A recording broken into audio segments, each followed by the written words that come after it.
এর পরবর্তী যে স্বৈরাচার হবে সেই স্বৈরাচারের পরিণতি কিন্তু শেখ হাসিনার থেকেও ভয়াবহ হবে।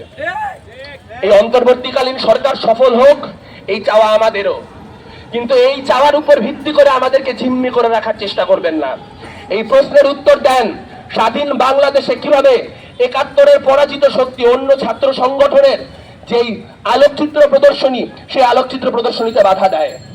দ্রুততম ভাবে পটুয়াখালীতে ছাত্র ইউনিয়নের আলোকচিত্র প্রদর্শনীতে যে বাধা হয়েছে তার বিচার করেন। হৃদয়ানন্দ গাঙ্গুলি এবং অমর্ত্য রায় তারা শেখ মুজিবের যে গ্রাফিতি সেই গ্রাফিতি মুছে ধর্ষণ ও স্বৈরাচারের বিরুদ্ধে আজাদি লিখেছিল।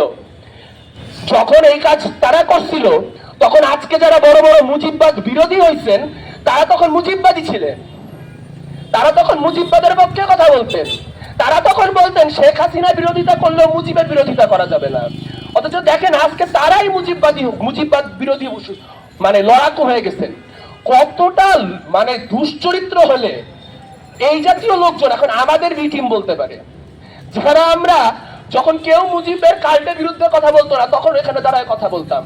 যখন এই ক্যাম্পাসে কারো শেখ হাসিনার ব্যাকড্রপ ভাঙার সাহস ছিল না তখন আমরা অল্প কয়টা লোক নিয়ে সেই সাহস করে দেখাইছি, দেখায় মাইর খাইছি, মাইর খাই ক্যাম্পাস না চাইলে আবার ফিরে ফিরে আসছি।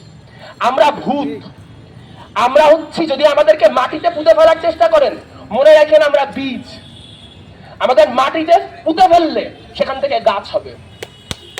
কাজেই আমাদের যে কথা সেই কথাকে ফাঁকা বুলি হিসেবে নিয়েন না।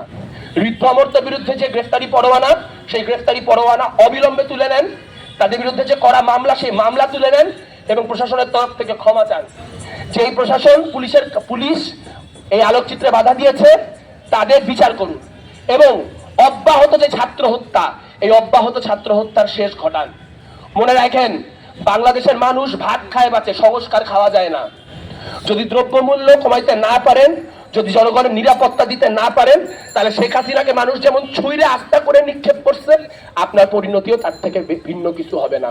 সময় আছে, সাবধান করে দিলাম।